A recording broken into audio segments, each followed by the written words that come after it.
A warm good afternoon to everyone present here. Today, we are privileged to be in the company of our esteemed and distinguished guest, Dr. B. Ashok IAS, the Honorable Vice Chancellor of KU. He will be enlightening us on strategies to tackle the civil services and share valuable insights and guidance. I also invite all the dignitaries, deans, professors, teaching and non-teaching staff to this program. Once again, I extend a heartfelt welcome to all of you to this insightful seminar. Let's start this program with our invocation song.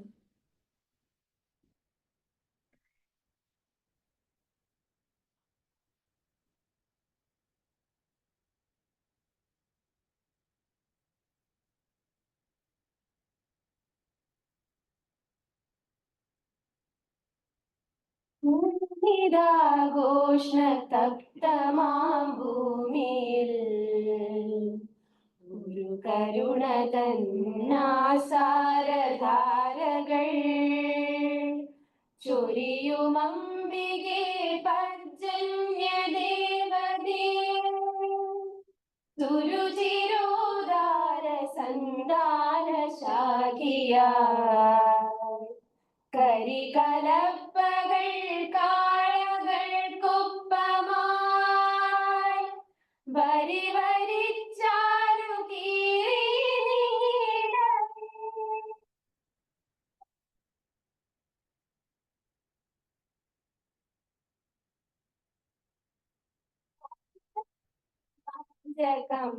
കമ്പളാബോധയാ മനുജ വിജ്ഞാന സീമാ വികാസത്തിൻ അനുസൃതമായ സൗരഭ്യ സിദ്ധികൾ അവികലം ശാസ്ത്ര ചക്രവാളങ്ങളിൽ അവിടവീടെ വിതയ്ക്കുന്നു വിത്തുകൾ പുതിയ ദീപം കൊളുത്തുക നാളത്തിൽ പുതിയ ജീവൻ തുടിക്കട്ടെ മേൽക്കുമേൽ ഹരിയ സൗഭാഗ്യധാരകൾ കക്ഷയ ചരികയാകനീ കർഷക ക്ഷേത്രമേ ഹരിയ സൗഭാഗ്യധാരകൾ കക്ഷയ ചരികയാകനീ കർഷക ക്ഷേത്രമേ ചരികയാകനീ കർഷക ക്ഷേത്രമേ.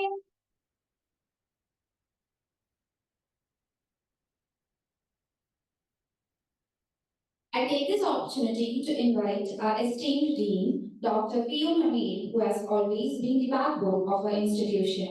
Sir, your vision and relentless support have been instrumental in shaping our journey, and it is because of your guidance that we are privileged to attend this educational seminar with such eminent figures today.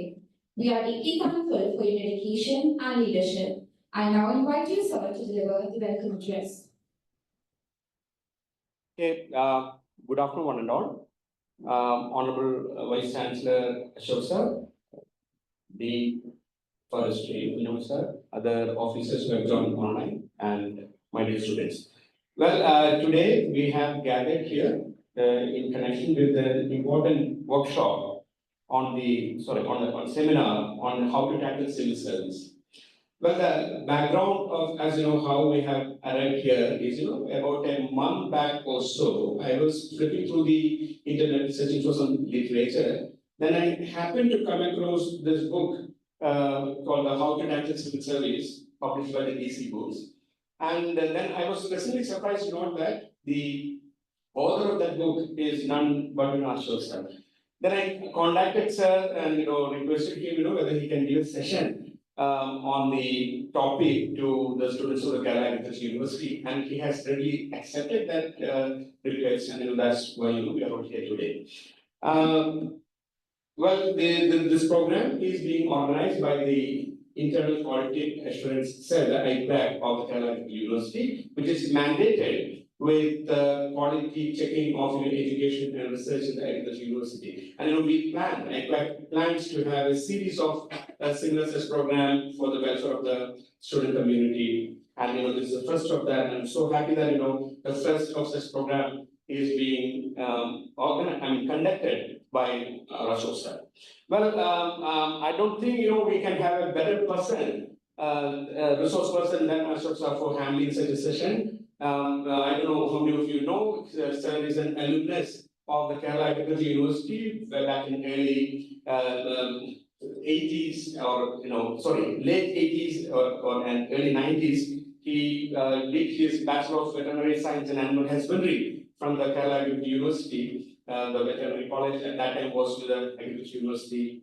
And then subsequently, he took double masters, one in water management from the University of London and other in political science from the University of Turin in Italy.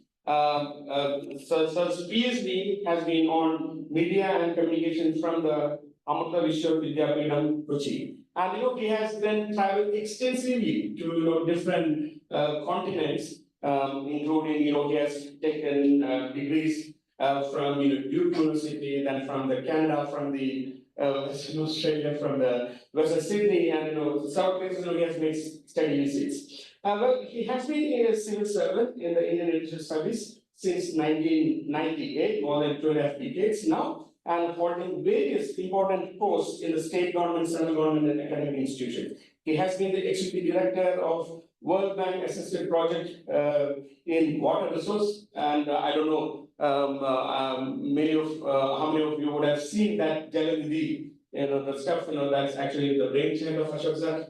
Whichever department he works, he makes, signature of himself, and we can see this Jalanidhi stuff, all over Kerala. So sir is responsible for that. He has been the deputy director of Lal Bahadur Shastri National Academy of Administration, Mussoorie, where he has been involved in training of young civil servants. He was a professor and the registrar at the Chennai Vishwa Vidyapeeth in Kochi, and he was the first vice chancellor of Kerala Veterinary and Animal Sciences. So it's a unique feat that one can achieve. The place where he has studied, he has become the vice chancellor not only in the veterinary university but now in Kerala University also.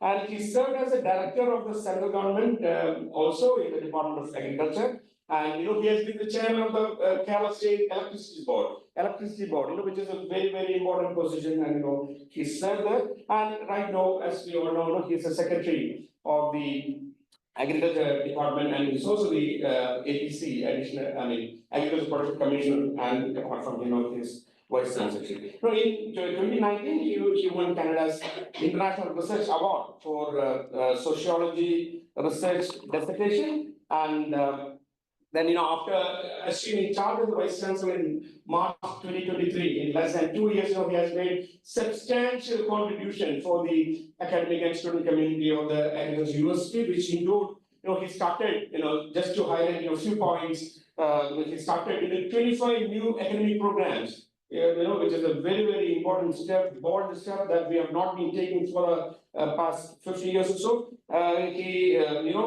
Enhancement of the PhD enrollment from just 100 to more than 300.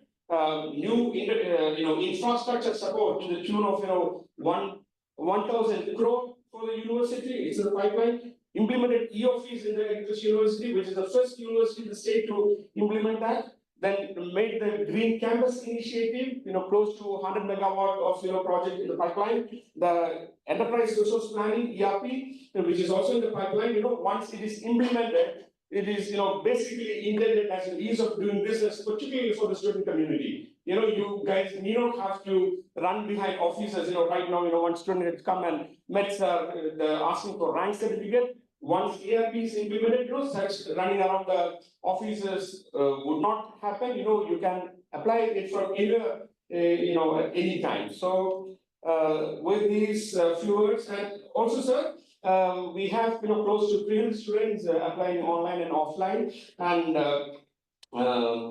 so we have some of the best students, and sir, as of now, Kerala Agriculture University would have produced close to 100 civil servants. For example, from the Forest College alone, we have close to 50 people into civil service, mostly into Indian Forest Service, but a couple of them into Indian Administrative Service also. You must be knowing Suresh Kumar, who is in Andhra Pradesh cadre, and the second candidate who cleared Indian Administrative Service from the Forest College is Arun Mahan Babu. So, sir, and so for the children, what I want to tell is that you have tremendous potential. Because you have come after several of screening, you are the cream of the stage, and what is needed is some amount of motivation, and that's why we have organized this program today. So with this few words of introduction, let me have the pleasure of introducing Ashok sir, MSS. Please give a big hand.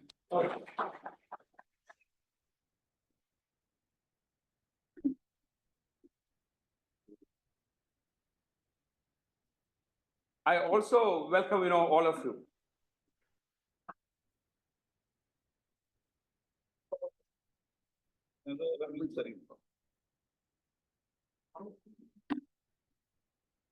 Thank you, sir.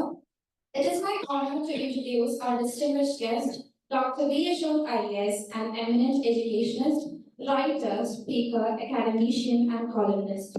Currently serving as the Vice Chancellor of Kerala Agricultural University, Dr. Ashok has an illustrious career. He was the first Vice Chancellor of Kerala Veterinary and Animal Sciences University and has also served as a professor and registrar at Chinmaya Vishwapeetham University, Kochi. A 1998 batch IAS officer, Dr. Ashok has held key positions such as Director of the Central Department of Agriculture, Deputy Director of the National Academy of Administration, Missouri, and faculty member at the IAS Academy in Missouri for over 15 years. He has also served as Power Secretary Chairman and Managing Director of ACD and Director of Water Resources. During his tenure as Chairman and Managing Director of the Kerala State Electricity Board, he initiated numerous reforms leaving a lasting impact on the sector. With such a wealth of knowledge and experience, we are truly privileged to have him with us today.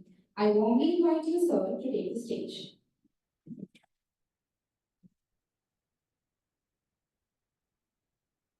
Good afternoon, and respected chair of the faculty session, Dr. Namir, Dr. Nyamu, members of the faculty, dear friends, students.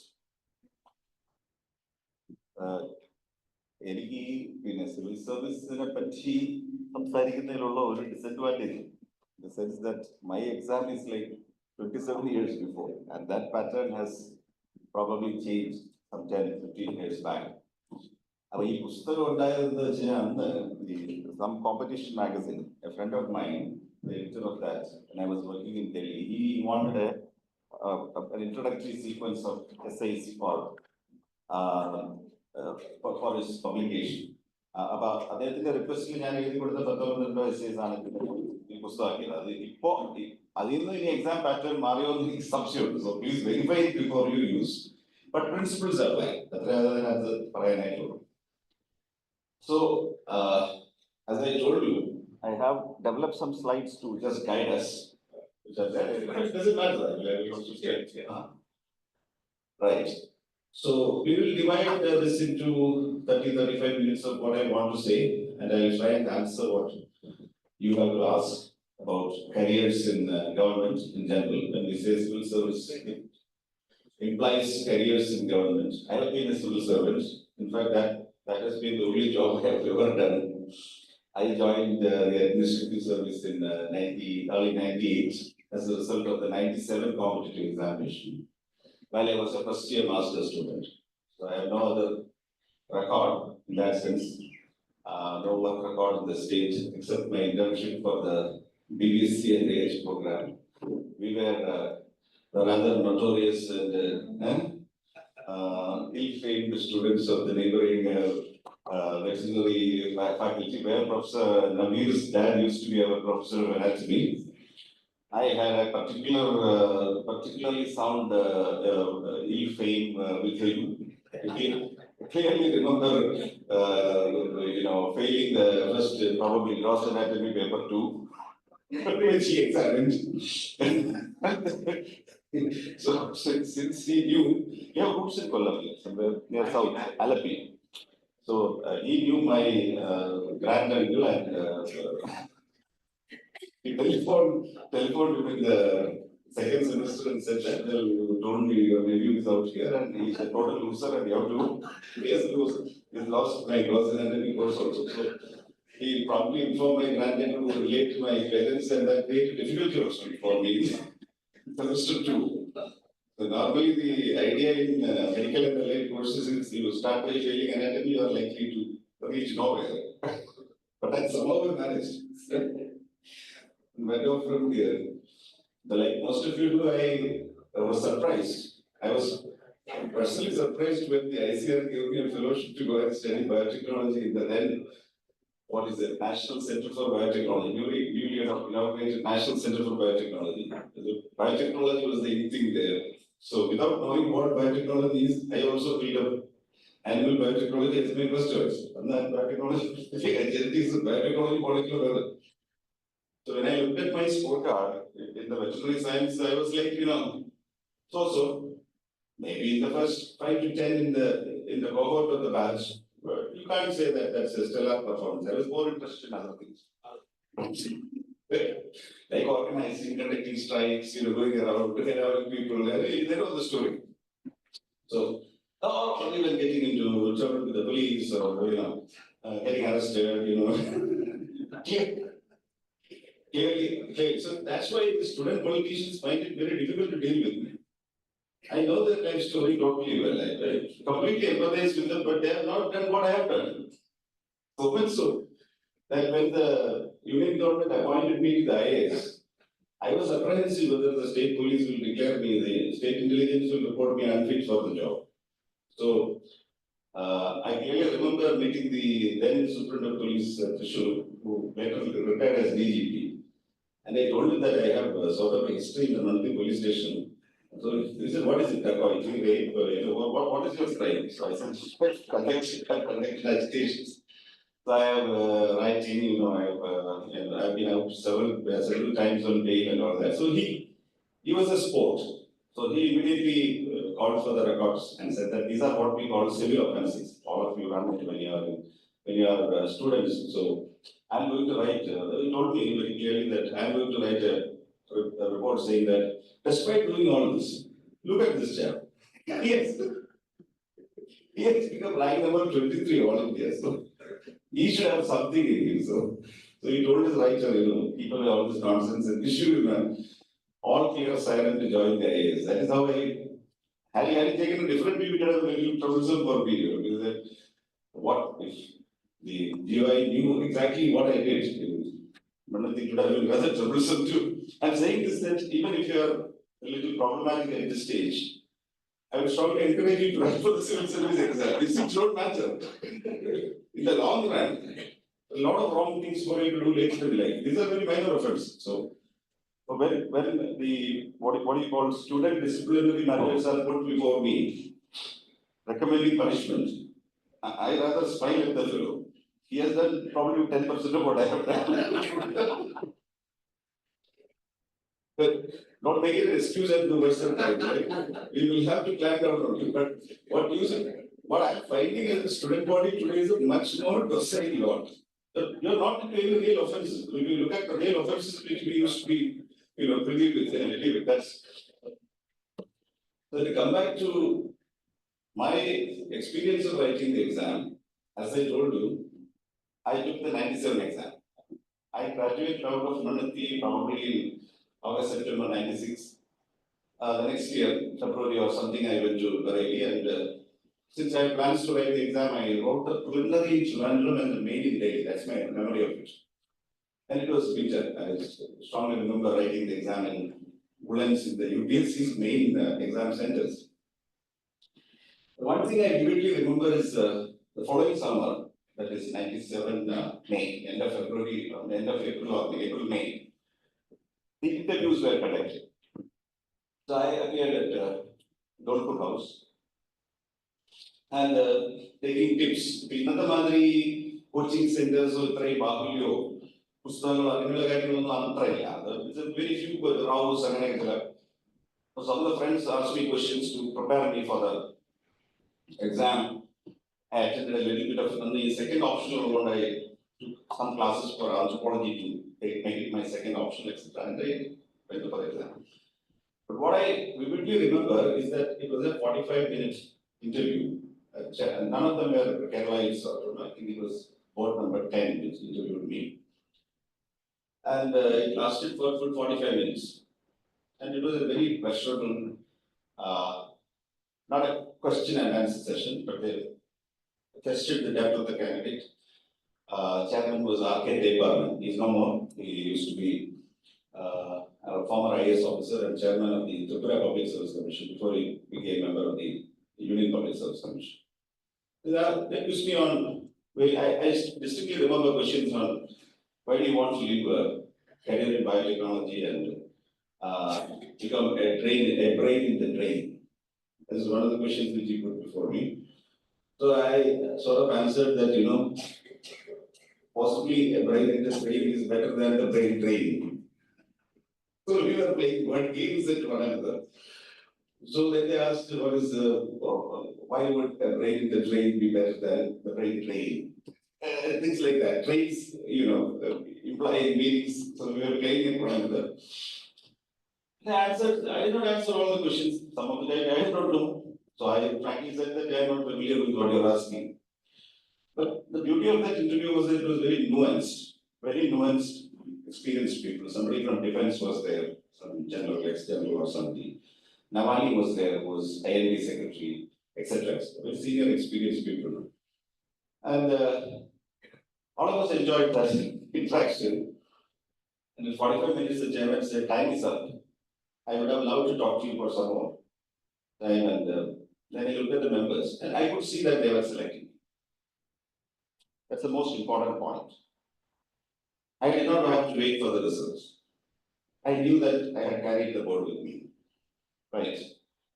And then Department extended his hand and said that, God bless you, this was one of the finest performances I've seen this year. Right. They scored me at, I think 78% or something. 80 was the highest percentage given that. That was for a lady candidate. They gave me, generally they are little liberal because they want to increase the percentage of presentation of women. They I'm trying to imply that I was still better than her. When you mentioned Missouri, I interacted with her and said that he doesn't deserve to. I was number one. Anyway, that aside, I keep that experience with me, and interestingly, remember that was my first try at the exam. I taken in 3 different centers and all, written with a lot of disadvantage in various ways. But that evening, I remember those coin booths which used to be there. I don't know whether you are familiar with coin booths. They are all post 2000. The coin STD booths where you have the. So I called my dad, who was very anxious to know because he was himself a public servant. It was important for him that I did well. So he asked me, how did it go? I said, I have been selected. Lock, stock, and who else are they going to select? But then confidence estimated on potential should drive you everywhere. Right? Confidence. I was a nobody there. I knew nobody in UPSC. I'd gone from Bareilly to attend the interview, and in the same board, we had very important people, lots of very important people appearing. There was a son of a DGP who was appearing, security guards were there, very high positioned people. But all said and done, I was called third for the interview, so I was waiting for the first two to be over. We were having tea and snacks in the waiting area of the UPSC. And normally, everybody would have butterflies in the, you would have a certain element of trepidation as to what is going to happen because you have put 1.5 years in an examination and the next 30 minutes, if you are not going well, they are likely to, if they are closing in 20-25 minutes, this means that message is come back, right? Normally they say, some of the boards are very, rather curt, they may say 10-15 minutes that, we'll stop it here. But 45 is supposed to be good because you have to interview 5 candidates in the session. And if they are devoting 45 minutes, it indicates an interesting candidate whom they would like to pursue further and further.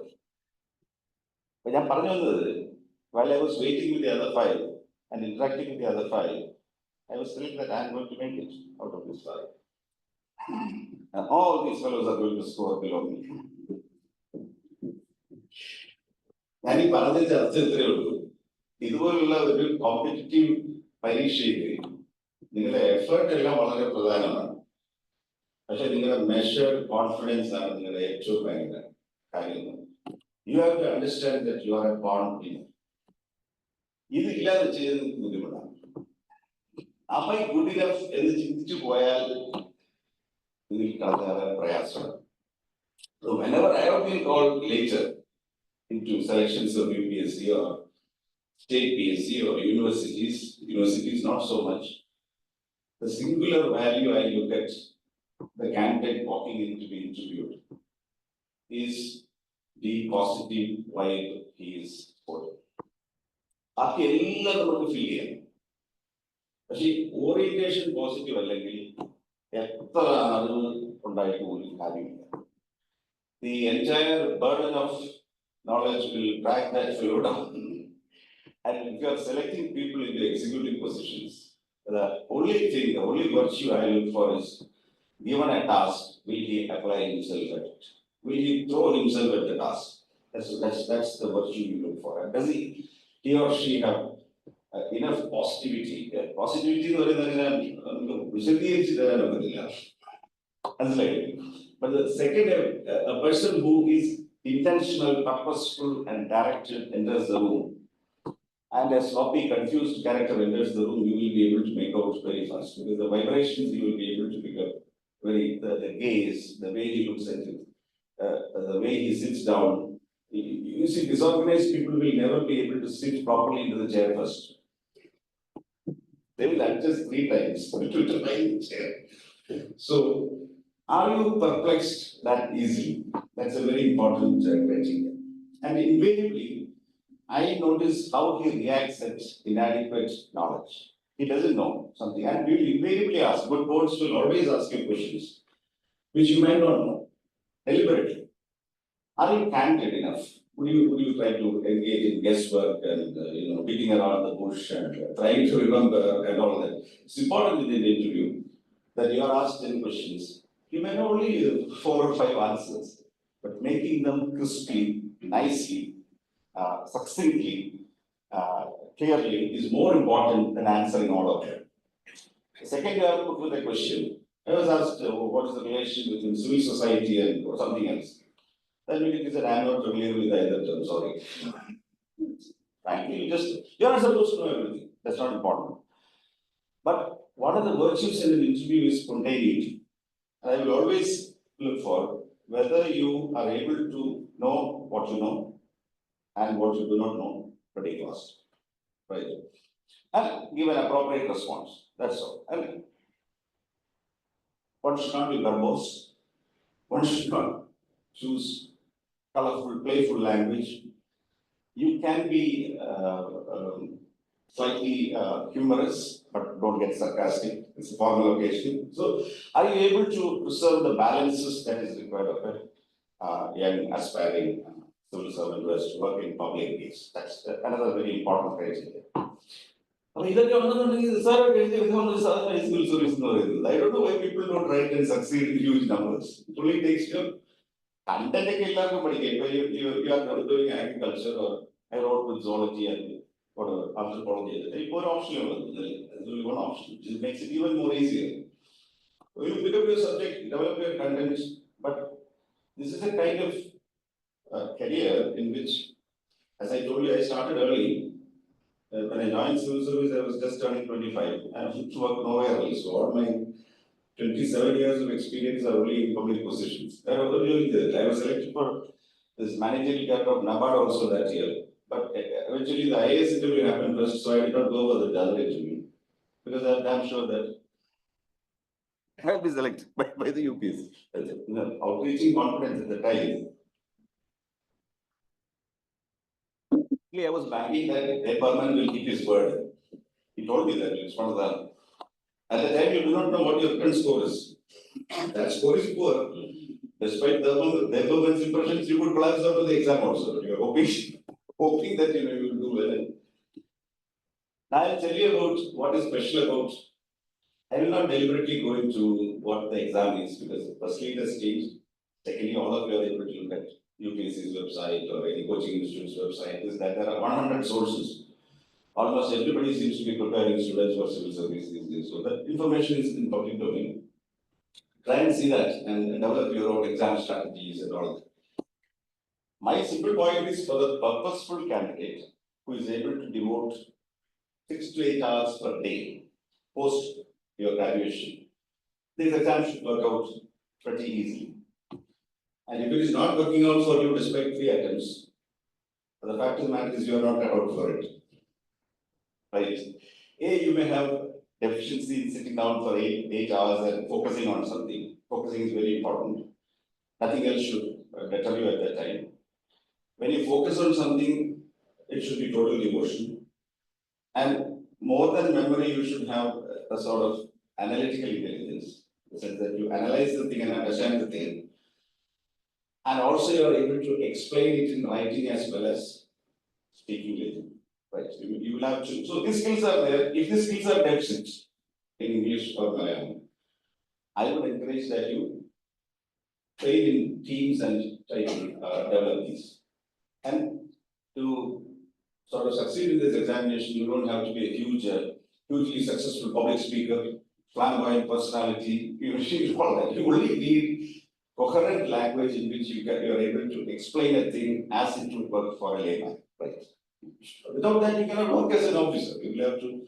You keep on explaining things in writing. You keep on explaining things or developing things, taking decisions. So that skill set is required to analyze creatively and constructively, explain propositions to people, take decisions, articulate it in writing, and writing skills are extremely important determiner of success.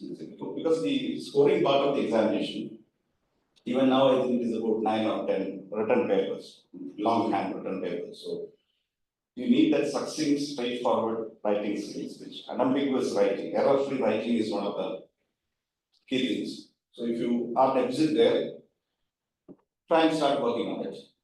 Write 200 words every day, show it to somebody who knows language better than you, and keep getting corrected. You write 10 essays, 11th essay will be very far better than the first one which you wrote, or better organized. And you need to also understand how a 2000 word essay is organized with the introduction, with the main arguments, conclusion. These are all, for the intelligent candidate who can come through neat and all. This will not pose much of an issue, purposeful and all. Next 10 minutes, I will tell you what you will get into if you crack the civil service with sufficient merit into the administrative service. Well, administrative service typically will start working in subdivisions, right? In India, there are some 800 districts or something, and there is a district officer, which every state government puts called a district collector. You will start as one level below him, actually 2 levels below him, but then you will start running a revenue subdivision, where in most of the states, they will also make you a magistrate in charge of the entire subdivision. So these early postings are an important criteria of career development in the civil service, because you get fairly heavy critical responsibility even when you are young. So typically, if you join a revenue subdivision, as I did with Metropolitan, you will find that probably you are the youngest person in public service there. I was like 26 and a half or 27 when I joined as assistant collector. Practically everybody had 27 years of experience, right? There will be a very steep learning curve which you will have. And as I told you, you need quick grasp of things and a fast analysis. Because I was asked to conduct elections probably 3rd month of my joining. 3rd month of joining, I went into conducting elections to the local bodies. Probably the MP election also took place within 7 months of joining. So the pace of learning, this is not to put not to praise myself in that sense. It's a slightly complicated task because it is very legally oriented. There is a huge returning officer's manual to be understood, and anything that goes wrong will fire back on your chest right away because there is an election commission sitting in Trivandrum or daily watching your, particularly MP elections, your AROs, and the district collector will be the RO. So probably 6 months we were conducting elections, so there will be a lot of training sessions. And in Palakkad, there used to be one warrior who used to be, he was a village officer, I remember, and he used to be very good with election law. So even the collector will call warrior and ask him also, warrior, what is to be done? The warrior was supposed to be the walking lexicon and encyclopedia of elections in Palakkad. So when we were close to elections, my personal determination was that I will not ask warrior even one clarification. So in every meeting, the warrior would steal the show, giving answers to every. There are many returning officers, including me. The others would ask questions, even basic questions which I know. So warrior would explain and become the sort of professor in what, you know. I told the professor, I will have no question for you. I'm going to learn all of that myself. So I got into the manuals and started working on it and studying. Every night I'm sitting studying. I was not with my family at the time, so the entire night is for you. So if you go home then you start reading the manuals by hearting. The Election Commission of India's manuals, only a madman will do that. Right? People will read only what they want to do. So I decided I will by heart the manual, including the clauses, cost efforts, everything. So 3 or 4 days prior to elections, Warrior called me on the phone. And Warrior called me, he had retired just then. And but he was being employed in honorary capacity to assist the district election officer. So Warrior called me and said, so he said, sir, Warrior, and yes, Mr. Shulapani, what is your question? എന്റെ പേര് ശൂലപണി എന്നാണ് sir എങ്ങനെ പഠിച്ചു എപ്പോഴും ആർക്കും അത് അറിഞ്ഞുകൂടാ ഞാൻ പറഞ്ഞു elementary research I start researching ഭാര്യയുടെ പോയിന്റ് ഇതായിരുന്നു I am pretty amazed at what you are doing. Then don't take it that I am congratulating you. But I find that all your memos, your forms, your letters, your things are, I am very closely watching you like a headmaster for the last 1 month for you to make one mistake. Because you are a young IAS officer. I don't give a damn about the other returning officers. I am seeing whether you will go wrong with a line in your correspondence. And I must congratulate you. I just told the collector that this fellow has sort of mastered the entire proceedings conducted. So this is the challenge which the job gives you, right? He has 30 years experience. You have 3 months. But with your cognitive abilities, can you match with him? Right. And my bosses were also very tough with me. Even 3-4 months into the job, in the other revenue division, which is Palakkad, I had a very experienced state service officer, Sugadan. The Sugadan is, he has 30 years of experience in revenue, so nothing is new for him. Conducting an attachment, taking a mortgage. You ask him, he's again the encyclopedia of revenue functions. And as a young man, I am expecting my collector to give me a leeway to study. He wouldn't give it. And reviews progress, if your progress is lagging behind Sugadan, he wouldn't insult, but he will very politely say, Sugadan, please help this boy. He is living, please help this boy. Big insult, what for is nothing, he has to give it. So I will go home and again start working. If you have an appetite for knowledge and competition, this job will satisfy your ego. That's very important. Early learning, you get quite a lot. Some development work will be there, but largely regulatory, because you are also, what I'm trying to tell you is that the cinema IAS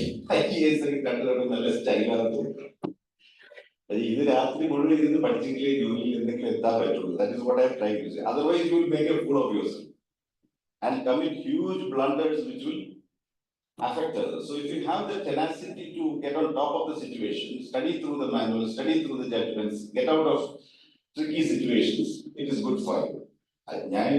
ഇതൊന്നും ഞാൻ IAS അക്കാദമിയിൽ ഇരുന്നുകൊണ്ട് ഞാൻ പറയാണ് ഈ പരീക്ഷ എല്ലാം പാസ്സായതിനു ശേഷം ടോട്ടൽ ഫ്ലോപ്സ് ആവുന്ന ഒരുപാട് ആൾക്കാരെ കണ്ടുകൊണ്ടിരിക്കുകയാണ്. ഹൈ ക്വാളിറ്റി ഗ്രാജുവേറ്റ്സ് പക്ഷേ അപ്ലൈ ചെയ്യില്ല. Application is a totally different thing. You have to keep thinking on your feet to do that. I'll tell you a couple of what your life in the initial subdivisional phase will be. I did 2 subdivisions. It's an extremely memorable phase because you are young, you are very enthused to work. So part of your detail will be as suppose you become a subdivisional magistrate. The student I think is one subdivision. So whoever is the sub-collector or the SDM of this area will be an exciting thing for a young person to do. Because typically in a subdivision there will be about 10-15 police stations, right? So all the SHOs will need you. A counterpart in the police will be an SDPO. If he is not an IPS officer, he will be a KPS officer. Very experienced senior DYSPs will be in charge of police subdivisions. So typically, the beauty about working in the subdivisions is that no day can be predicted as to what will happen. And you will never have enough intelligence to anticipate the day. What you are in for, you never know. 8 AM, you cannot say where you will be at 8 PM. So that is the way that time will twist you.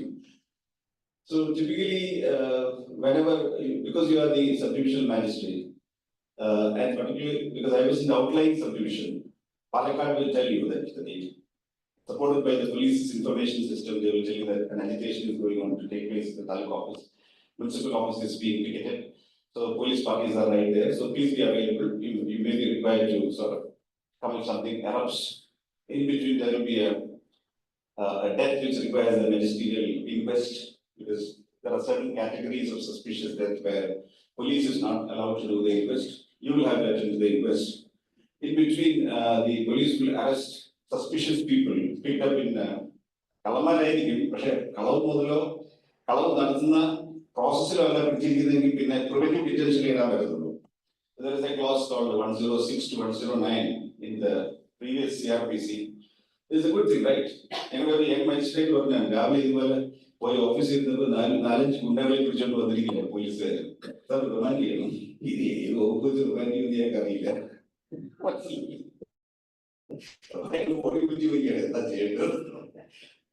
this job, you cannot say that I don't know.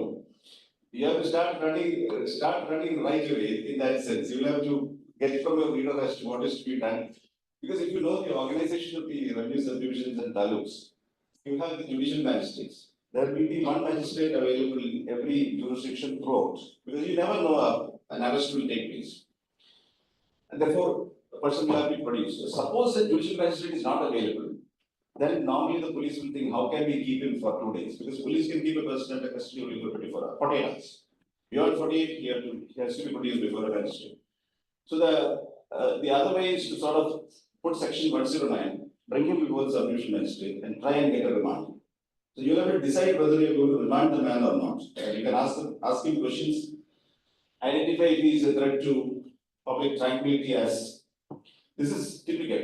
They will start calling you up in the night or the morning and try to produce people before you. And you have to ascertain by asking him as to whether he is a real threat, whether he was trying to become a nuisance to public tranquility. Normally, they will be non-Malayalam speakers. Suspicious that we can get any good. So you have to start doing all that. ഞാൻ ഈ പറയുന്നത് എന്താണെന്ന് വെച്ചാൽ ഇത് മനസ്സിലാക്കിയിട്ട് ഇതിനകത്ത് വരാൻ ചില ആൾക്കാർക്ക് ഇതിന് ഉള്ള അപ്പറ്റൈറ്റ് കാണുന്നില്ല. Suppose you start your day by looking at a dead body in a mortuary, which is not very nice to see because it has been badly mutilated. Many youngsters cannot stand it, right? I'll tell you a story which I attended personally in person. In Kollam, when I was the SDM, normally because we have huge rail tracks, people commit suicide by flinging themselves before trains. It's not a pretty sight because the body would have become dismembered. Police so the inquest will have to be sort of correct. I mean, there is suspicion that certain categories, if it's a woman who is below 7 years of marriage, you will have to go and conduct the inquest. So I remember distinctly being called out by the SHO, probably East Police, in the morning saying that, sir, please, we are, party is here, this turns out to be your terrain, so please come and contact us. അവിടെ ചെന്നപ്പോ ഇങ്ങനെ പരവതാനി പായം വെച്ചിട്ടുണ്ട്. ഒരു കയ്യൊരു ഭാഗത്ത് ഒരു കാലിന് ഭാഗത്ത് also the train runs over a woman, you can imagine what would be the. ഞാൻ ഇൻട്രസ്റ്റ് ചെയ്യാൻ തുടങ്ങി വളരെ കൈ കാണുന്നില്ലല്ലോ. അപ്പൊ SHO ഞങ്ങൾ എല്ലാം തപ്പി രാത്രി ആയതുകൊണ്ട് incident was in the night, so കൊടുക്കാൻ ഞാൻ കഴിച്ചുകൊണ്ട് കാണും കിട്ടുന്നില്ല, വലത്തേക്ക് കാണില്ല. ഞാൻ പറഞ്ഞ എനിക്ക് വലത്തേക്ക് കാണും. Before I dispatch the body for postmortem, you never know. കൊന്നിട്ട് കൊണ്ടിട്ടാണല്ലോ. I need to know. I need to get this hand. അപ്പൊ ഞാൻ പറഞ്ഞു ഒന്നുകൂടി നല്ലപോലെ നോക്കി അവിടെ they went around looking for the remaining parts but could not find it. ഞാൻ പറഞ്ഞത് ഈ thinking on your feet is a very important element of your teaching. ഞാൻ ചെറിയ എക്സാമ്പിളാണ് പറയുന്നത്, but you have to develop that thinking. അപ്പൊ ഞാൻ SHO ചോദിച്ചു ഏത് ട്രെയിനാണ് ഇടിച്ചത്? such and such express. So I have some railway history in my family, people who work in the railways. So they are exposed to every railway running staff knows what happens when the train hits a person. അവരിത് face ചെയ്യുന്നതാണ്. The engine driver cannot stop the train. If somebody is trying to fling before you, he cannot apply the brake. He can only look this side and ram past. Train brake is പറ്റില്ല. അപ്പൊ ഇവരുടെ ഇന്ററാക്ഷനിലൂടെ എനിക്ക് പെട്ടെന്ന് ഞാൻ പറഞ്ഞത് find out where the train is. Sir Alappuzha കഴിഞ്ഞ് it is pulling into Ernakulam station. There is a take down message. SDM Kollam addressing Assistant Commissioner of Police Kochi station. Please arrange to search locomotive engine such and such. And Madras Navy departing such and such train number, particularly the undercarriage. Undercarriage of the engine. Please search. Missing body parts. Please search and recover. So you need to know immediately that Section 100 CRPC. As a magistrate, you can direct any police officer in India to commence a search to discover a material evidence which pertains to a person or a material evidence which pertains to an offense or unnatural death. Right? So, and the cell phones, that's all right. The police have their RT. So my message goes from the inspector, Bravo Kollam will call their UHF station in Trivandrum. UHF Trivandrum Police Control Room will call Assistant Commissioner, Police Commissioner Kochi. Police Commissioner will immediately instruct his control. Then automatically Google message after the flashing. The train pulls into the Kochi station. There is a posse of police waiting for the train, and they arrange to with the RPF. They go under the recover the hand, right? So the SHO walks. The sub inspector came in the afternoon to meet me and said, "Sir, ഞങ്ങൾക്ക് ആർക്കും തോന്നിയില്ല ട്രെയിനിനകത്ത് കയറി പോയി കാണുന്നത്. ഞങ്ങൾ ഇത്ര body കാണുന്നതാണ്." She went and laid herself down on the track. So when the train moved past, obviously the limb became severed, and because of this Newton's motion, Newton's law, it would have flung upwards, and because the body part is in spasm. Listen from anatomy. Because it is in spasm, it would have attached itself to a part of the train and the train would have taken it away. But then you suppose it did not click with you. The body would be taken without the right hand. Postmortem will continue without it. But the whole point is this piece of material evidence would travel in the train and the train engines are washed only or looked at possibly once in 6 months. So by the time there will be a skeleton which will be recovered. But these kind of challenges of practical life you will get. Oh, പറഞ്ഞതിന്റെ വേറൊരു കാര്യം എന്ന് വെച്ചാൽ ഇതിനുള്ള stomach കൊണ്ടുവന്നിട്ട് ആലോചിച്ചോ. അത്ര present ഒന്നും ആവില്ല. രാവിലെ ബ്രേക്ക്ഫാസ്റ്റ് കഴിച്ചു കഴിഞ്ഞാൽ മിക്കവാറും ഇത് ഇൻവെസ്റ്റ് കഴിയുമ്പോൾ അല്ലെങ്കിൽ വിളി വരും. മനസ്സിലായില്ലേ? മറ്റൊന്നുണ്ടെങ്കിൽ നിന്നാ മതി ഈ ജോലിയിലേക്ക്. My batchmate came to Palakkad as ASP. He was called out again to an inquest. ഞാൻ ഒറ്റപ്പാലത്തുള്ളപ്പോൾ പോയി അതിപ്പോ ഈ ADGP പക്ഷെ കത്തിക്കരിഞ്ഞ ബോഡിയായിരുന്നു. ബോഡിയുടെ ഷീറ്റ് മാറ്റിയത് ASP right in front of it. പോലീസുകാർ പിന്നെ കാണുന്നത് ബോഡി അല്ലേ എടുക്കുന്നത്, ASP എടുത്തുകൊണ്ട് പോയി. അത് മോശമല്ല. he's a very good officer. പക്ഷെ എല്ലാവർക്കും അത് എപ്പോഴും സ്റ്റൊമക്ക് ആണ് വരുന്നത്. ഇതൊക്കെ ഒന്നും മനസ്സിൽ വെച്ചോടെ ഇപ്പൊ എനിക്ക് ഇറങ്ങി വരുന്നത്. But the plus side of this is you become very tough. Slowly. Nothing would deter you. നിങ്ങൾ ഇവിടെ കിടന്ന് വല്ല മുദ്രാവാക്യം വിളിച്ചാലോ എനിക്കൊന്നും ചോദിച്ചു. You will become a sort of extremely sort of resilient to minor protest, this stone throw, this is in general we will be able to take a difficult situation very easily and nicely through. അത് ഈ rough and tumbling കൂടെ വരുന്നവരാണ്, മനസ്സിലായില്ലേ? So അതൊരു docile profession എന്ന് പറയുന്നത് കിട്ടത്തില്ല, nothing will. പിന്നെ administrative സർവീസിനുള്ള വേറൊരു പ്രത്യേകതയാണ്, even as subdivision officer, you will be placed in the district hierarchy in a fairly high level, so that you will start working with all the public representatives, MLAs, district panchayat leaders, ministers, everybody will start meeting with you.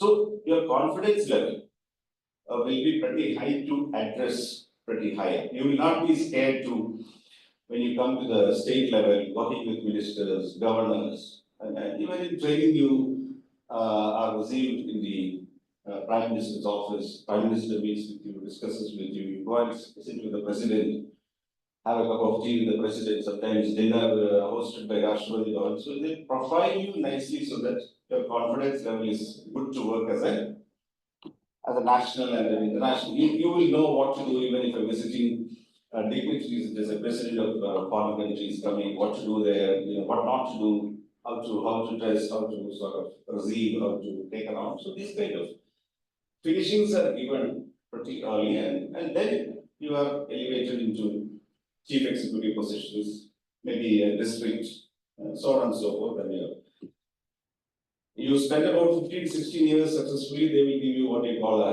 secretary grade, meaning secretary of a functional department, which means he is the head of the department in the state level. Government of India will make you there the departmental heads are joint secretaries. They will make you joint secretaries. So after you reach that level, work is mainly as head of the policy establishment.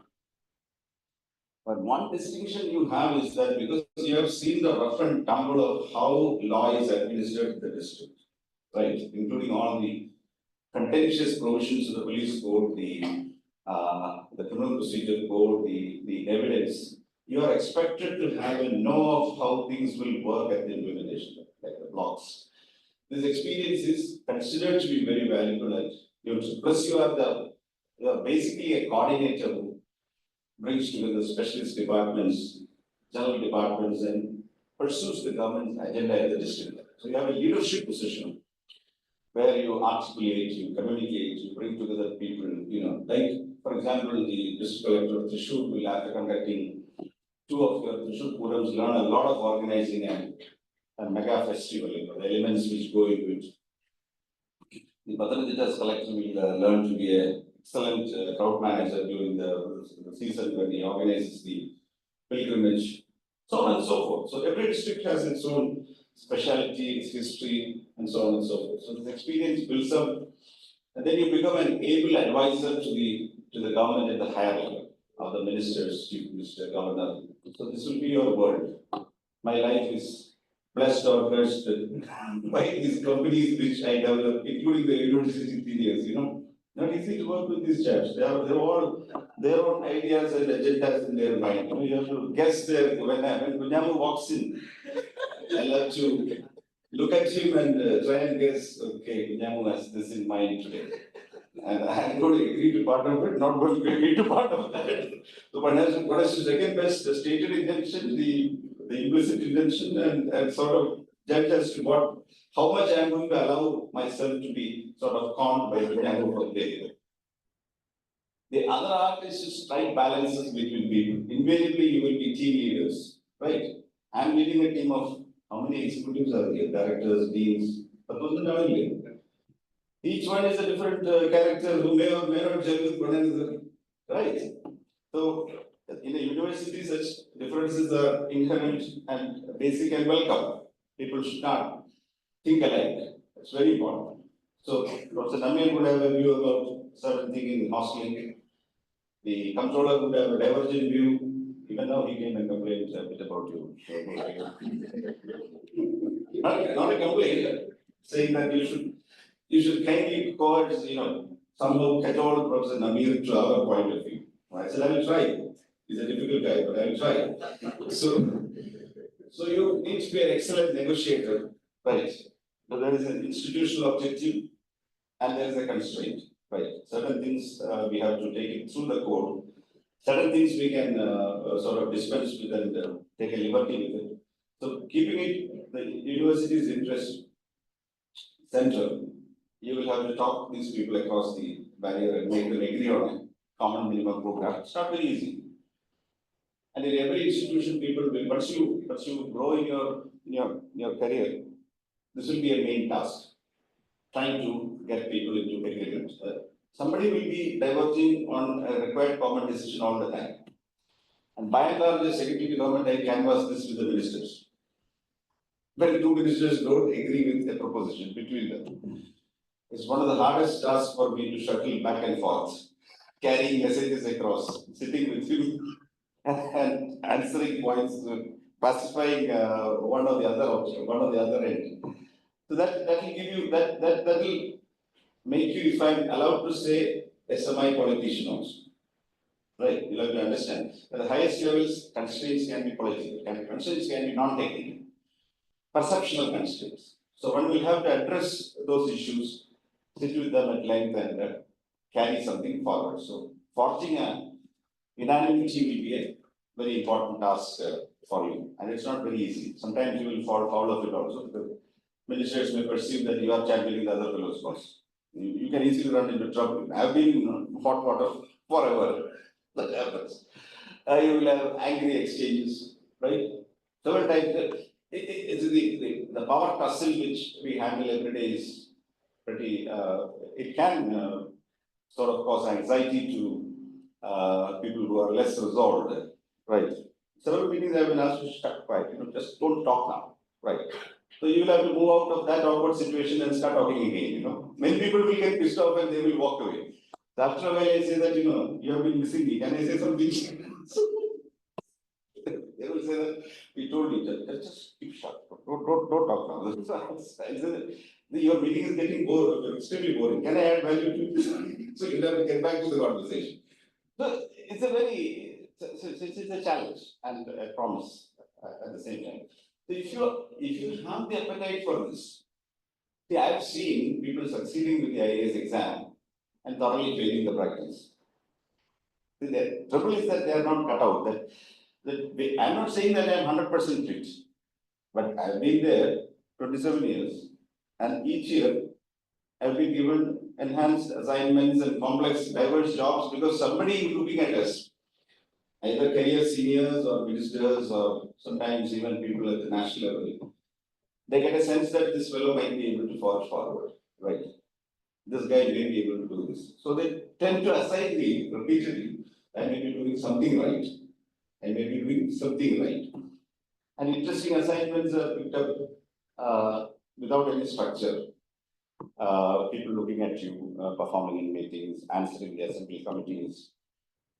The last point I will add, which is very satisfying, I know that I generated this taste with the hand story. And I found the students, this is what you have. You may not be faced with the situation. Your subdivision may not have a railway track, so it may be different. It will be all hanging deaths for you. Which is not pleasant at all.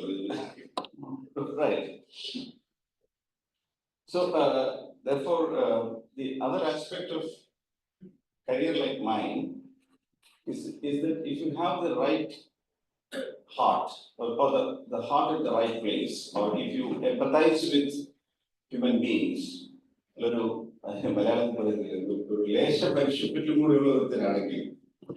will be able to address a lot of personal misfortunes. Right. So those things give you a lot of satisfaction at a personal level, right? You'll be able to help people. You help people college admission, to help a person in a personal capacity. People in distress, a lot of people fall into distress in institutions, in public causes, like natural calamities, like accidents, like difficulties which human beings encounter. Unlike technical or academic or professional, something which has deeply satisfied me is that one of my humble or rather concentrations in my career, which even my critics will acknowledge, is to look to, break unbreakable cases, difficult matters. So it's the difficult matters just has been mine throughout my career. In the sense, when I went to National Academy as deputy director, there used to be a very senior man as director, and they were facing issues with their construction because they wanted to construct another 50 crore training infrastructure. They were not getting the requisite permissions. So I was the youngest. I had only 9 years of service or so at that time. All the others were my seniors. So the director told JD, put him on the task on getting the permits and starting construction. So they gave me I was the DD in charge of the entire infrastructure of the National Academy of Administration, starting with purchase of televisions to air conditioners to building 50 crore complexes. And they watched my progress for a year. I got everything done. If you look at the Mussoorie Academy, if you happen to be selected into the IAS or IPS, the rooms in which you are going to be trained, the Karamshila and the Dhrushila, the new complex, was system approved, taken clearance of, and started construction by your vice chancellor. So after I moved out to the National Academy, I was amused to read. We then joined director of the academy. There's something called annual reporting in the service. So there's something called a pet picture, which he will write subjective remarks on me. So I keep it valued because he said that on a normal day you may not notice Ashok or his activities. He is one of the officers in the academy. But what I have observed is if you have a difficult proposition, a difficult task, and a difficulty in hand, he is the man to be called. And you can entrust it to him. It is rest assured that will be delivered with perfection. So that he noticed it because the more difficult the task is, I tend to apply more. In that sense, that I'm very assiduous with it, pursuing the whole matter in that sense. I still remember the building plans when they were ready. Here you run after the municipality, right? The rest of India works differently. So there, when the 400 or 500 drawings were ready before me for municipal approval, what I got done for it was to request the municipal secretary, because I know that pushing it to the municipality will take several months to approve. So I got the state administration to appoint one of the junior IAS officers whom I had trained the previous year as the municipal administrator for 3 months. I telephoned the guy, I think the name was Chanchal, something on UPH. So I said, Chanchal, take your name, seal, designation, and of course you can sign. Come over to my office. So Chanchal, right? Sir, what should I do for you? I said, sign those 400 pages. And Chanchal, as he was mentioning, he started signing the entire plans. I put your seal. He said, sir, what did I sign? I said, don't worry, you worry. Just leave it. It doesn't matter. You continue with your good work. We are also done. Thank you. So we remitted the sort of municipal fee, what was remitted later, actually. See, if you are formal in that situation and try and work with the normal bureaucracy or the normal set of the municipal officer, he will take it through the trade and lose it. For doing the same thing in Wayanad, possibly it took a year and a half. Because the officer trusts me entirely, and the CPWD has formed the plans. He took a risk and he signed, and he knows that he's doing it for me who won't be putting him to trouble. The whole thing flew like that. So this is one of the networking advantage which you can exercise. You'll be able to help numerous people in difficulty. Just to tell you a couple of instances I have seen, is that only you will be able to do that because you have a certain risk-taking ability, and the system trusts you that when when a difficult call has to be taken, the minister will ask, are you convinced? Tell me honestly, are you convinced? Can you do this? Will this cause a problem? And ministers being very busy, they may not be able to analyze everything in that detail. And I have found repeatedly at senior levels, you promise the minister that I have gone through the matter, and then we can safely decide this. They tend to take your information and proceed with confidence. That's a very important aspect of the work. You can, I just want to tell you that in the sense, some of the employee issues which we could solve very uniquely, which you may not know, which we are able to champion and do in that sense. There used to be a assistant engineer, I'm just remembering, like the other story. I think that I don't want to give you the name. In the KSCB who took employment abroad. These people take employments in Saudi Arabia or they get a higher job there, so they will take leave and go, and they don't come back. If they are well settled there, they will not return. So eventually they will be removed from the service, dismissed for absence and all that. This fellow returned. But this guy fell into a disadvantage because he lost his job. He had huge prospects. He married very late, and because he had no children, he became depressed. Right? That's what the story which was given to me. He became depressed. His wife suffered some health issues, and finally they adopted a child. But after the child was adopted, for some quirk of fate, he lost the job abroad. He was doing very well. And when he returned to the service of KCB, he found that he had already been dismissed. Normally, we will not take a case back because there are hundreds of people who have been terminated in that situation. So he came to me while I was power secretary. So we referred the matter to KCB, but KCB was not in favor of restoring him to service. Unfortunately, I became chairman. And I discovered my own recommendation to restore him, not acted upon, lying in the establishment plan. So this boy came and he started sort of pleading. And he told me one thing, because he is suffering this child, because they adopted this child. It's a very sensitive matter. You can apply your mind. His relations feel that because the misfortune the adopted child brought in, you see the point. The family has gone out of, he has lost his job abroad, he has lost his job in KCB, and therefore there are issues in the family which are leading to adoption. One thing which he told me struck me, he said that's very important, I may have to write. So I thought that's a heavy misfortune for a person to happen. So when I called for the file, I found 300 pages of notings recommending to the chairman that he shall not be taken back. Not one note is sympathetic with this cause. And obviously, is in deep financial distress, etc., etc. He gave me details about that. So I telephoned the sub-division officer, my own junior colleague, and said that I want you to take a very sympathetic view at a certain personal distress. I want your naked eye report on how this man is faring and whether he has any other source of income or why he is suffering. I need a report describing his situation.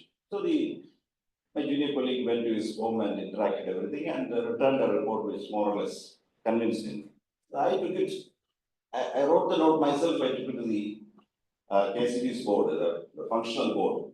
There are 7 directors, and even in that meeting, this man belongs to the distribution branch. The distribution director said, that's what he's trying to say. Somebody dismissed 14 years back.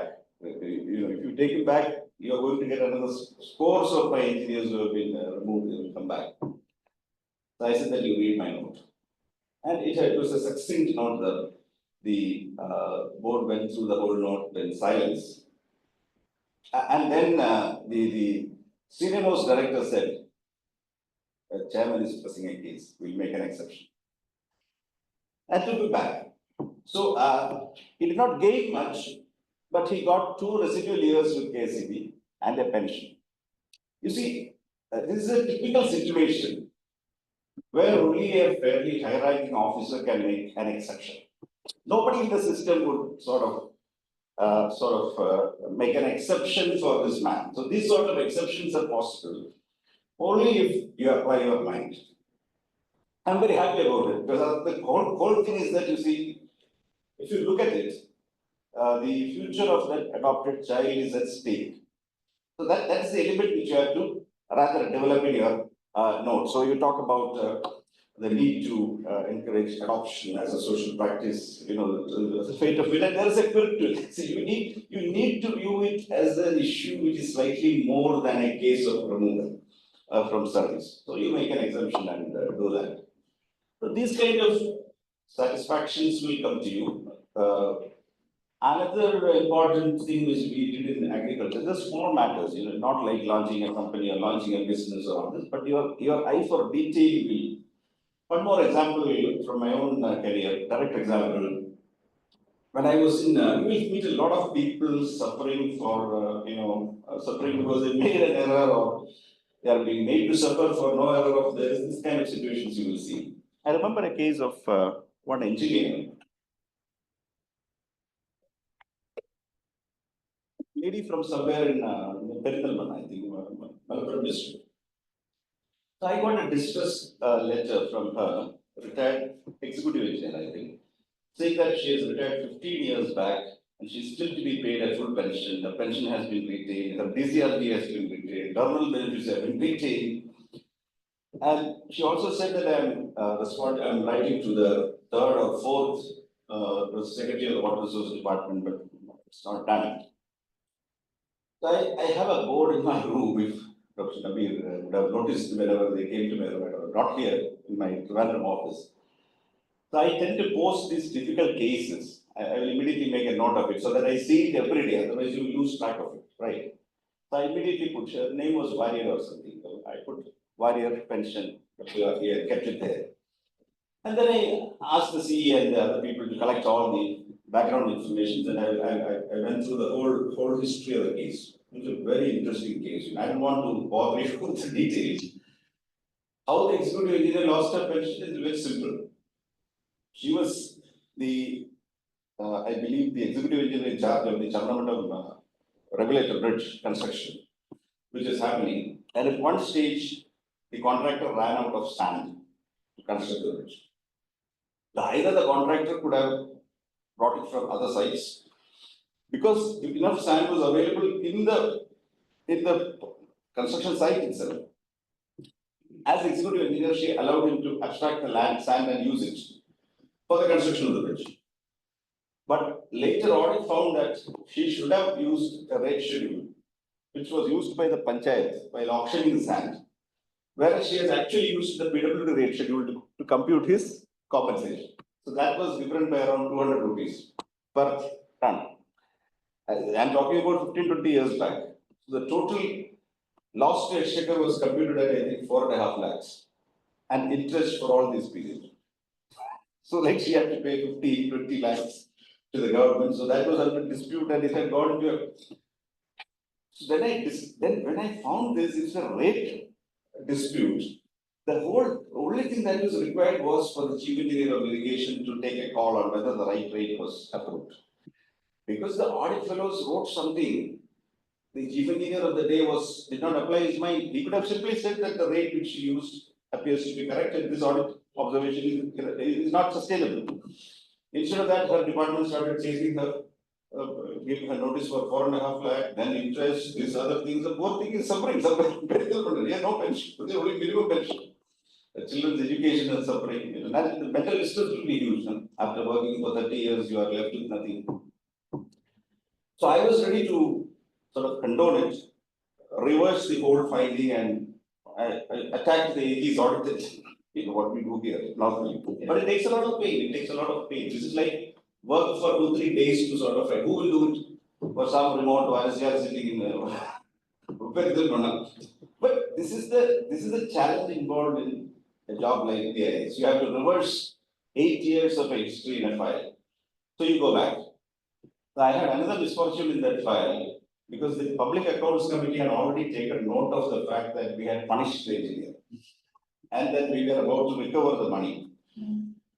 So I issued orders in the irrigation department with consent of the minister that the whole charge appears totally wrong. There is no loss at all. That repudiating the entire progress for 8 years, we exonerated her.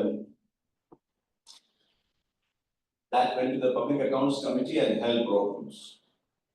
There were 12 MLAs there, very important, powerful, and Public Accounts Committee is headed by a opposition, usually a very important opposition MLA, which happened to be the present opposition leader at that time. It's not, Mr. V.D. Satheeshan is the present opposition leader. He was the Public Accounts Committee chair. So when I was called to give evidence the next day, he opened up saying that we are very distressed to find that you reported to us that you are recovering amounts from this engineer. And you have come under pressure and we have reversed your entire decisions. We want to hear at length about what has happened. We read your orders. We are not in agreement with you because you were running the PSC for 2-3 years, saying that you are recovering. Now you are saying that she is innocent. We don't accept your views. We think you are trying to protect your engineer without warrant. We think that you are siding with her and we are suspicious of your motives. We want your. So the assault has shifted from the engineer to me, right? So I remember sitting in that BSc meeting with absolute composure and taking them through all the facts of the case and telling them how this misplaced allegation was raised at her, how it was not corrected at that point of time, how the audit went wrong, how the wrong audit report was accepted due to oversight, could have been corrected at that point. And I took them through the point where we said that, that this 4.5 lakhs is really not due from her. It's a minuscule amount. When you work out this conveyance, etc., it's a very minuscule amount, 20,000, 30,000 rupees. And as an engineer who has contributed and retired like 15 years back, already 82 years of age or something, you don't go and trouble an 82-year-old person. At that point, the criticism was continuing from others. But I remember the chair of the PSC said, members, whether we agree with the secretary or not, we should give him credit because he has studied 8 years of history on a trivial mathematics. So we will excuse Varasya and write off the right. So it gives you great satisfaction because unless you take that particular element of commitment, it is very difficult to sort of take this through such a body where there are very important people, and unless you have the element of fineness in you, you cannot take it forward. So the basic thing I wanted to tell you that if you are persuaded by these traits of analysis, an ability to endure yourself with the tools of learning. I put some words in the slides. It's not material now. I'll answer your questions. First, ability to work at those cognitive skills. These are skills which we call cognitive skills, and a certain persuasion for pitching for a collective cause, and sufficient broad-based vision. This position will be very good for you, right? It's not strictly saying that you can contribute to society. It is a lot of crime and difficulty and dirtying your hands and meeting with challenges, and your day is not going to be easy at all. But at the same time, it is deeply satisfying venture. You will get to build a lot of new structures. You will be able to envision. You will be able to plan. You will be able to importantly assist people who want to do things. So these are things which encourage me in my profession. So I'll stop there. Request you if you have questions. If you want to ask questions, you will be most welcome. Otherwise, we will close for the day and leave you for your sports. Please. Good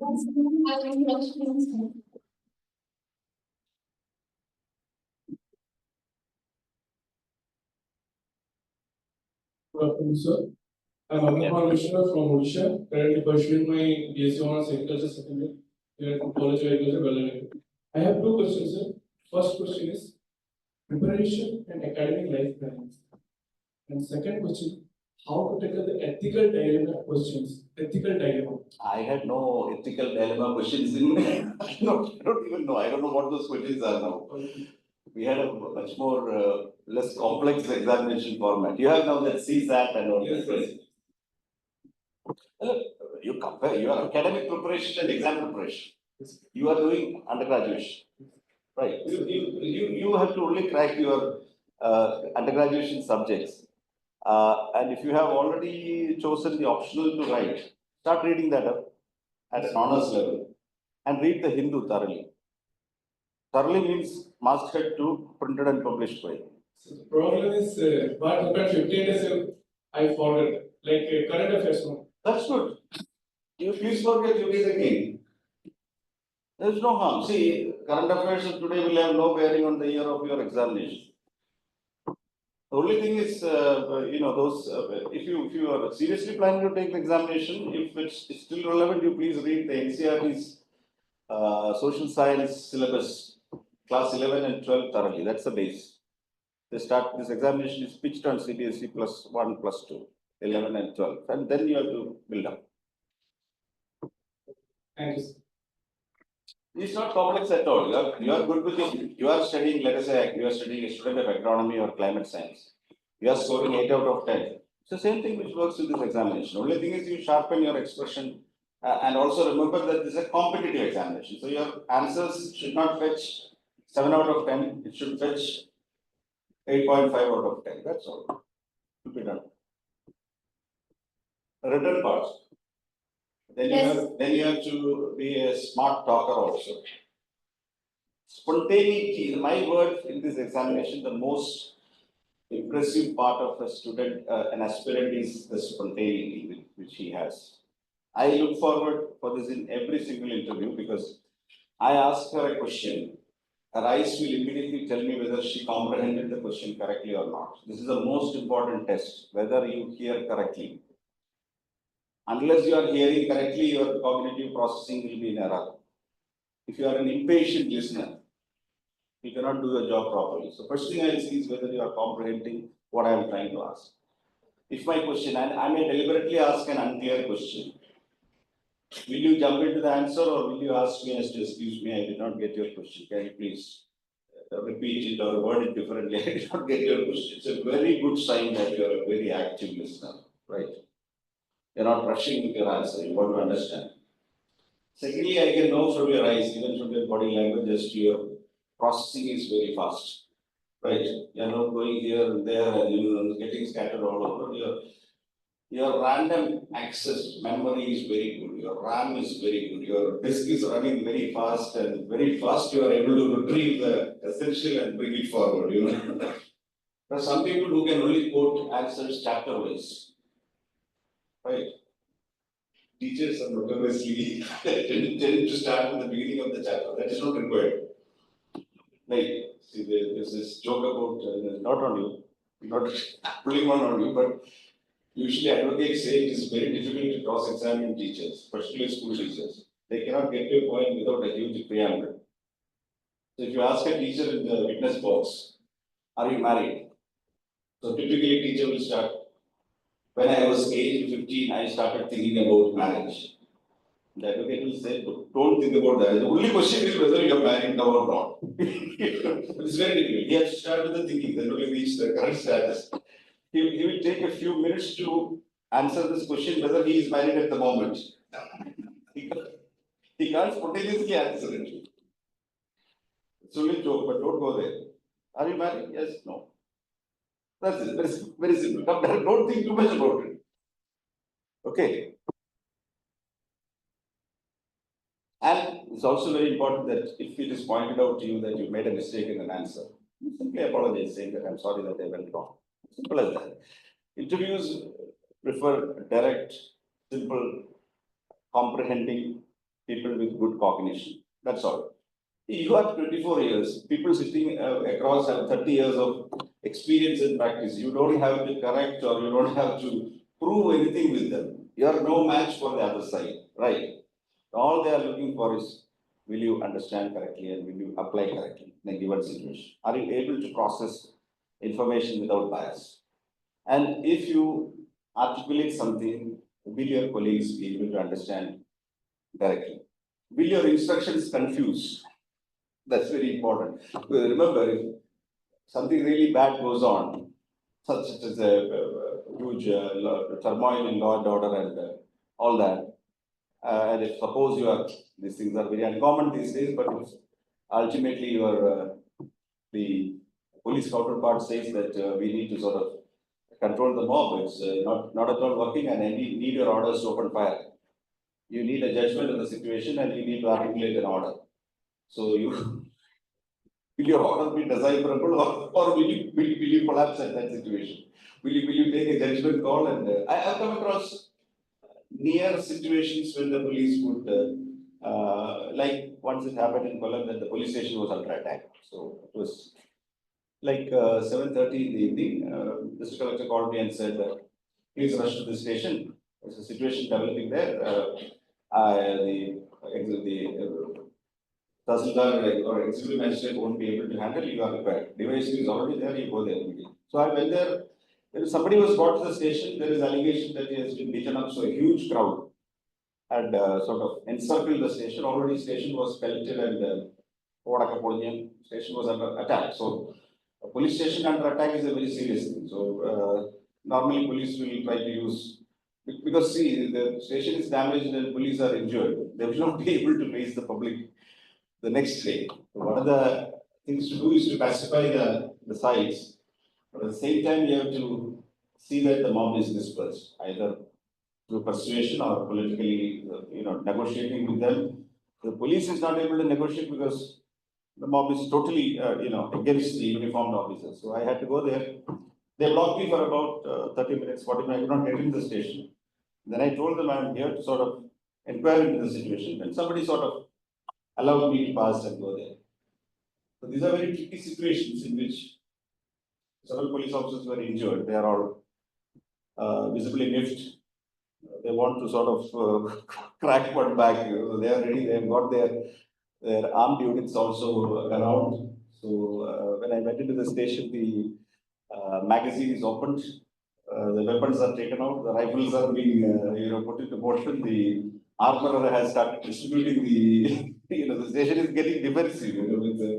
Usually you will have only these days you will have only one pistol man standing in the guard. That bell of arms is not there. But I found that the inspectors had taken their weapons out. They were clicking with. Fundamentally, they were loading those old 303 rifles, which may fire or may not fire. Firing is a very rare thing. So you have to keep the magazines, and they were ready.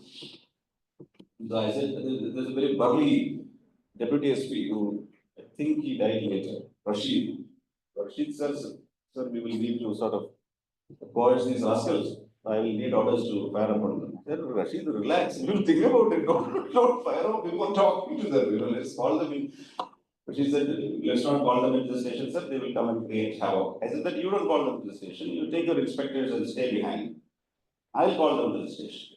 I'll call them to the station, and I'm not weaponized, so they're not going to attack me in that sense. So I asked 4 of those fellows, they're real gundas, who were destroying the station. I asked them to come to the station, sitting in the SHO's chair, I started negotiating with them. I remember going on till 11 or 12, till when we got additional reinforcements and police, and somehow it fizzled out without the need for a courted arrest. They were removed, and we settled the situation by 12 in the night.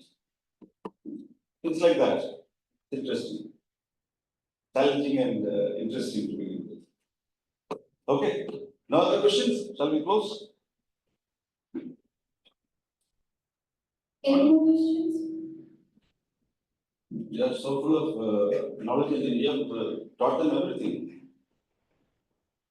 Is this the composition with very few points amongst all these ladies? Is the 80% is 80-20? 80-20.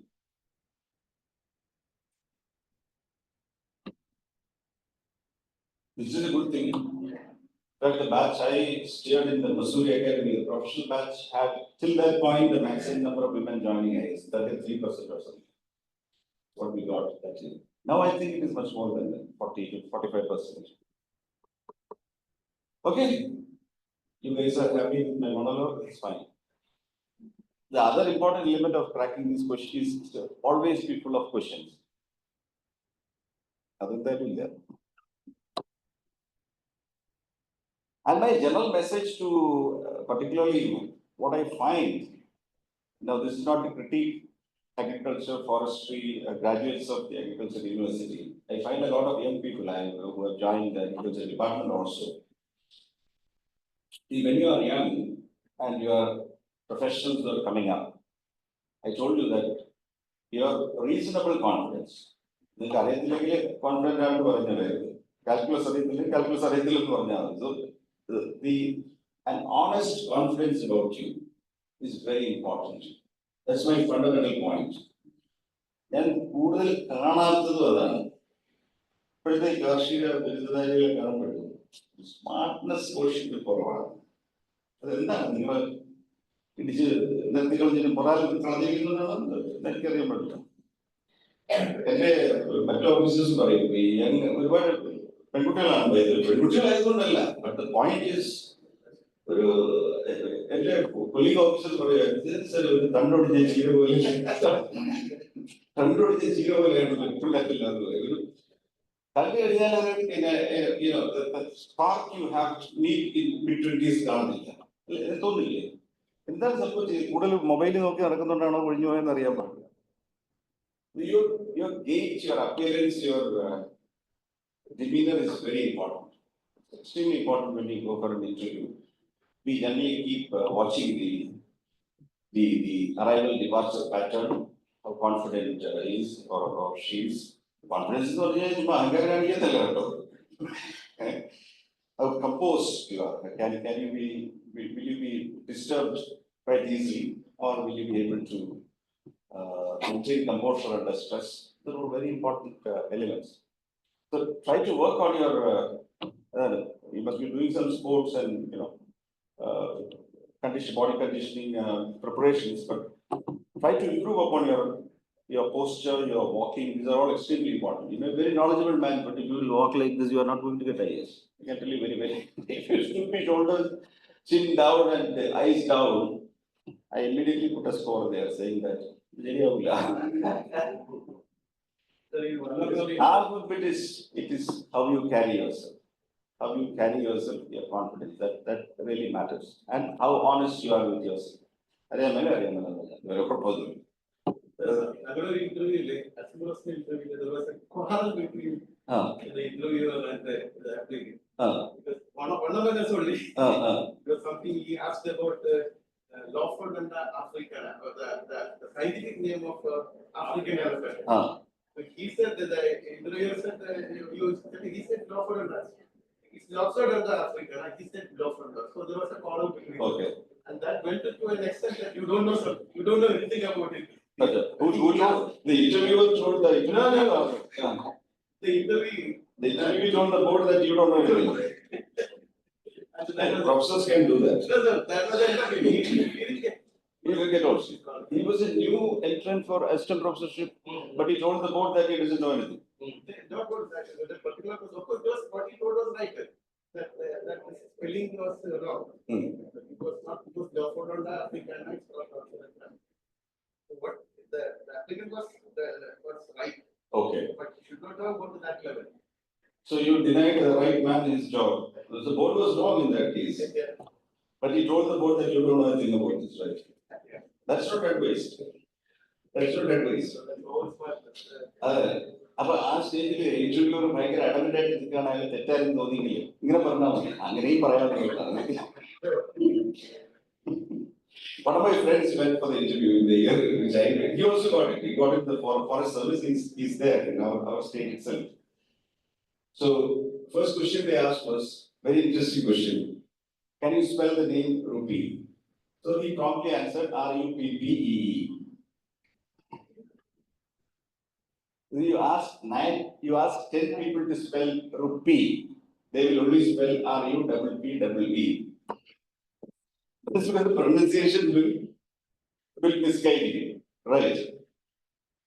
So at the end of the interview, the chairman asked him, did you answer all the questions correct or did you go wrong somewhere? He said, I answered all the questions right.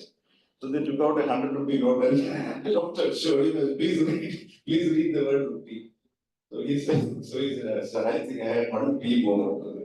He said that the most confident man can go wrong, but there is no harm. And they selected him promptly also. There was no issue with that. Right, happy? So don't mechanically write this exam, this is a job like any other job. Now if you, I would rather say if you are picking up something in academia or self-start, there are a lot of satisfying professions. I don't think civil service is the only career out in town or things like that. But I personally found that it meets my personality type in that sense, because you, despite trials and tribulations, difficulties, transfers, working in several places, I find that it is a satisfying occupation because you, first of all, you are able to do something with an institution, do good with an institution. Of course, you will annoy people also, some people against you, all these things will keep happening. But you are able to help people also who deserve your support and help, which is a very important thing. Because in many positions you may know what is right, but you may not have the stature or position to pull the system towards it. This is one of those careers where if you know the stuff and your heart is in the right place, you can assist a person in distress. I've found myself unfortunately doing it several times in a career in a year, so that not to sort of be satisfied. Okay, so wish you all the very best. Basically,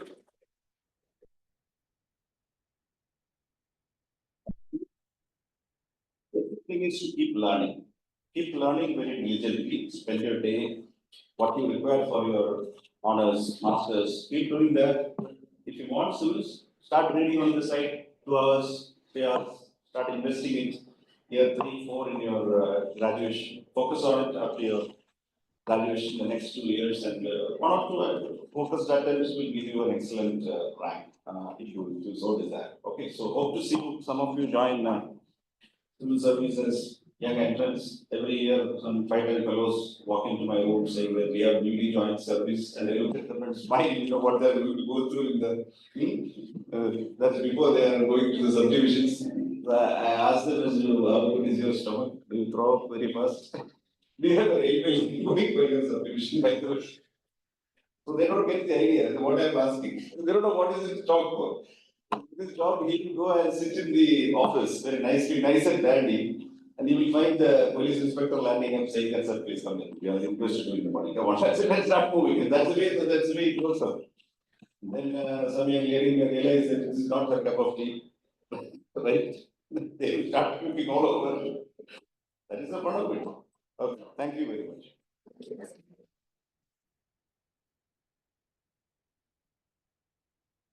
Thank you so much, sir, for your valuable and inspiring words. I'm certain your insights have left a lasting impression on each one of us present here. As a token of our love and gratitude, I kindly request Dr. P. O. Namin to present a memento to Dr. Ashok on behalf of IQAC.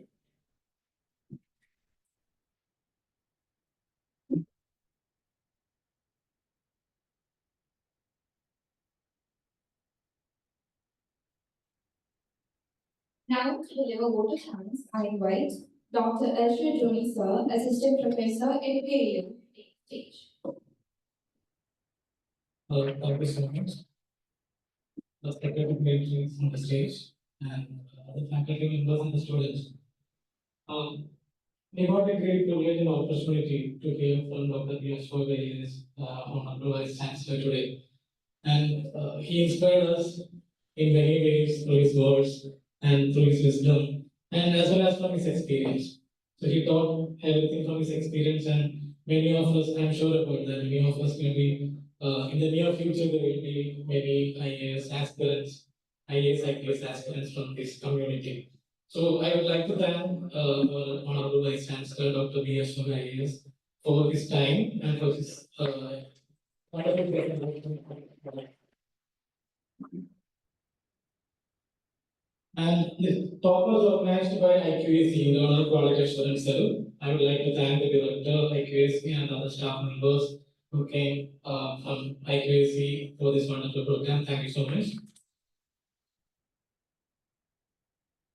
I would also like to thank DIS, Director of Information Systems, again, Director Dr. Namin sir and other members who are with us on the initial stage itself for the technical support and for the live streaming and all the support for us. Thank you so much. Well, I want to thank Forestry Dean Kunal sir for his presence here. Thank you so much, sir. I will have Harkin sir also here. So thank you, sir, for your presence. I would also like to thank other faculty members and students who have joined offline as well as online. And the students who are present here, thank you so much for coming and make this event a grand success.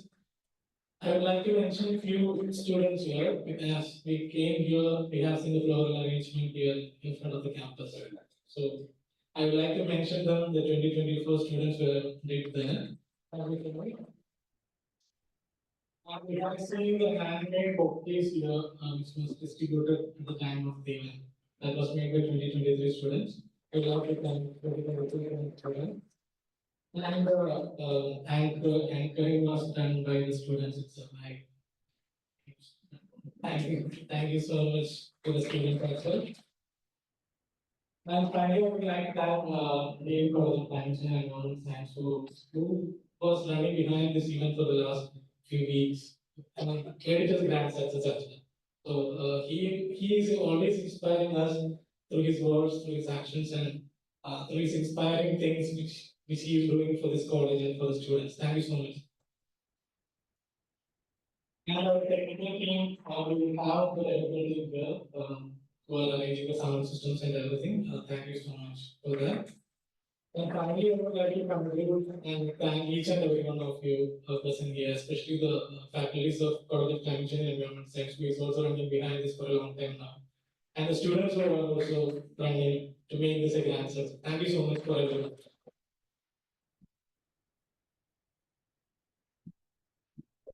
Your success.